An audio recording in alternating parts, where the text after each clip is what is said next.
Hallo liebe RC-Freunde und herzlich willkommen in der RC-Werkstatt. Ja, heute machen wir den Mojave, ein bisschen an dem Mojave rum. Und zwar ist das der Wagen von David, ein Freund, und ja, er wollte hier 2 Akkufächer drin haben, um da halt 8S zu fahren. Also 8S fahren jetzt nicht, um das Ding unbedingt schneller zu bekommen, sondern auch von der Laufzeit her wäre das ja vom Vorteil mit 8S.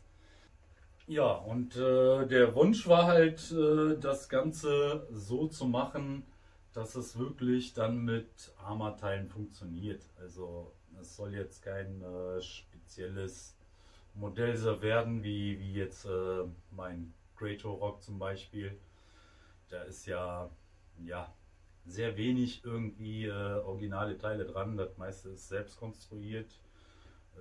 Das könnt ihr euch in dem Video mal angucken. Und ja, das soll so halt nicht sein. Es soll wirklich Plug and Play mit Armateilen funktionieren.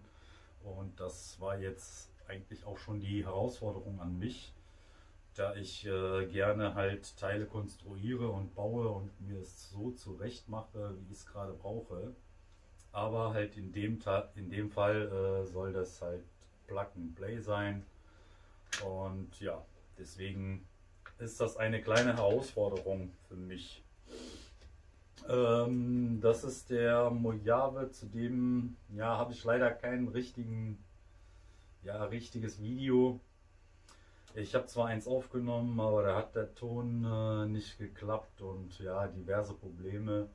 Also das ist das Fahrzeug, was ihr in diesem Video hier sehen könnt, da wo der Kollege reingefahren ist. Das wäre das Auto und ja, ich würde sagen, wir fangen direkt mal an. Ich wechsle die Ansicht und dann schauen wir mal, wie wir das Ganze gestalten können, umstrukturieren, wie wir das Layout verändern können. So, dann fangen wir mal an. Also das ist ja das normale Layout von dem Mojave. Und hier müssen wir halt versuchen, jetzt 2 Akkufächer unterzubringen.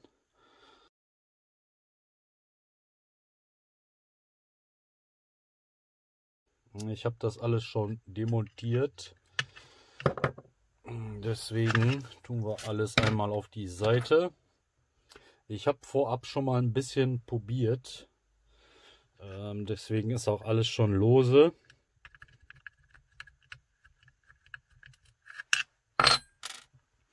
So, wir müssen eigentlich hier hinten mehr Platz bekommen.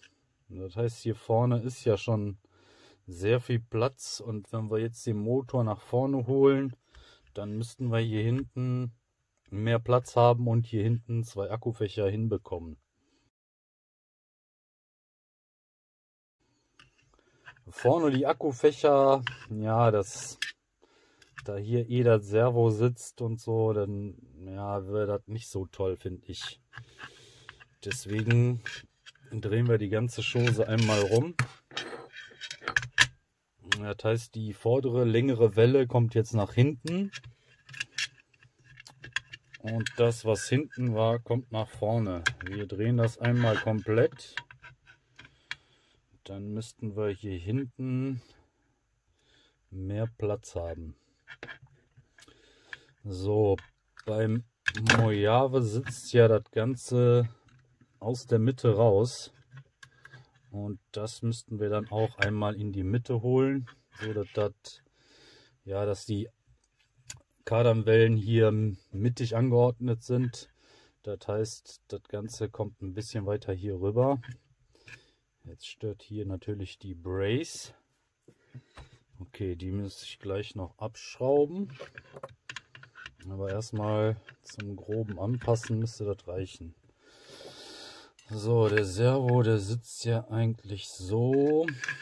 Den könnten wir aber auch so drehen. Ja, dann hätten wir da schon mal ein bisschen mehr Luft. Dann könnten wir den Regler noch ein bisschen zurückholen. Der würde dann hier so reinpassen. Und dann müssten die Akkufächer auch hier reinpassen. Ja, das sollte klappen. Die Platte wird nachher benutzt, deswegen ist das jetzt hier mein Maß aller Dinge. Also die Platte, da nochmal andere Löcher reinbohren und daraus eine machen, wäre zwar möglich, aber dann ist die eh schon so durchlöchert, dann würde die an Steifigkeit verlieren. Deswegen mache ich dann eine neue Platte. Eventuell die Akkufächer andersrum rein. Den zweiten. Ja, das passt auch ganz gut.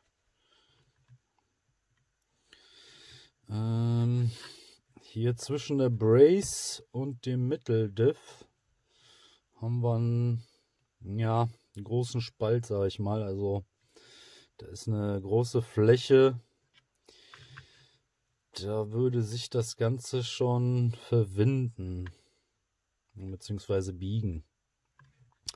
Ich denke mal, ich werde auf der anderen Platte dann hier einen Steg übrig lassen, dass das hier nochmal versteift ist.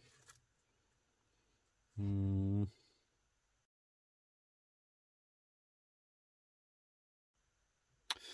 könnte ich hier, ja, ich schraube mal eben die Brace raus.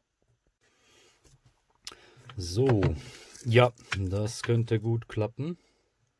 Ich habe jetzt die Brace rausgenommen. Ich habe das kleine Stück rausgenommen. Ich denke mal, so werde ich das auch machen. Das heißt, ich nehme das dickere Stück, packe das in die Mitte und packe hier hinten 2 Braces rein. Dann führen wir rechts und links an der Kardanwelle vorbei. Das können wir dann richtig mittig ausrichten. Hier haben wir noch ein bisschen Platz. Ja. Und ich kann hier einen Steg stehen lassen an der neuen Platte. Genau, hier die zweite Brace. Hier einen Steg übrig lassen. Dann habe ich da schon mal eine Versteifung. Und die vordere Brace, ja, da muss ich noch mal gucken, welche ich da nehme. Also ich kann die Verschraubungspunkt da sehen. Das heißt, die Originale müsste da eigentlich dann noch reinpassen. Vorne sollten wir mit einer Brace klarkommen. Vielleicht kann ich dann auch noch mal einen Steg hier übrig lassen, dass das Ganze da auch noch mal ein bisschen versteift wird an der Platte. Die würde auf jeden Fall klappen. Das ist hier eine Eigenkonstruktion. Die ist hier hinten ein bisschen länger. Deswegen wird das mit der hier nicht klappen. Die ist schon zu lang. Aber grundsätzlich könnte das so funktionieren. Dann haben wir noch die Empfängerbox. Die Empfängerbox, ja, mit dem Motor würde die hier vorne noch Platz finden.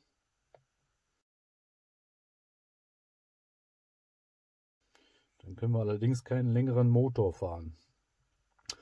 Ja, das muss ich noch mal mit dem David absprechen, ob das so ausreichen würde. Oder man müsste die Empfängerbox dann halt hier oben drauf montieren. Das müsste eigentlich auch noch gehen. Ja, im Notfall kann man die hier oben mit drauf schrauben. Mal die Brace wegnehmen, dass die hier oben Platz findet. Damit angeschraubt.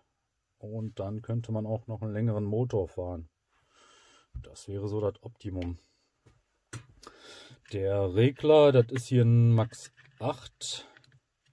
Der hat hier ausreichend Platz. Da könnte sogar noch ein Max 6 wird da auch noch reinpassen. Das ist okay. Servo sitzt da. Ja, ich denke, so kommen wir auf einen guten Punkt. Man könnte den Regler auch so, wir haben ja noch ein bisschen Platte hier übrig. Das würde auch noch funktionieren. Ja, die Platte, ja, muss ich mal gucken, dass ich die Platte so mache, dass man hier die Original-Seitenteile noch mit benutzen kann. Die Karosserie, da bleibt die Karosse erstmal. Viel länger dürfen wir da nicht werden. Ja, dann wird es nämlich schwierig mit Karosserie. Das müsste klappen. Tja, das sieht soweit ganz gut aus. Gut, das ist jetzt erstmal nur ein grober Test. Also ja, so gehe ich halt immer vor. Ich wollte euch das einmal gezeigt haben, wie man sowas, ja, beziehungsweise wie ich sowas erstellen würde. Und ja, jetzt habe ich so einen groben Plan und jetzt kann ich mit der Platte arbeiten. Den Kickoff habe ich schon gefräst und jetzt müsste ich eigentlich nur noch den Rest abtragen und halt die Form ausschneiden, wie sie dann nachher wird. Hier hinten, ja, der Grund, warum wir die Mojave-Platte nicht mehr nutzen, ist einmal halt wegen den zusätzlichen Löchern und auch hier hinten, ich zeige euch das oder ich blende euch das ein. Hier sind die Punkte für den Ausfederweg. Mit den Querlenkern, das passt dann gar nicht mehr. Und ja, es geht natürlich auch ohne den Ausfederweg begrenzen, allerdings leiden dann halt die Dämpfer darunter. Und deswegen wollte ich die natürlich auch haben. So, das ging jetzt natürlich relativ schnell, da ich das vorher schon ein bisschen ausprobiert habe. Ja, das war's dann auch mit diesem Video. Vorerst beenden wir das Projekt. Ich muss jetzt erstmal die Platte bearbeiten und dann geht es natürlich weiter mit der nächsten Folge. Ja, lasst euch überraschen, aber ich bin ganz guter Dinge, dass das eigentlich ein gutes Teil werden wird. In diesem Sinne, mach's gut und bis demnächst in der RC-Werkstatt.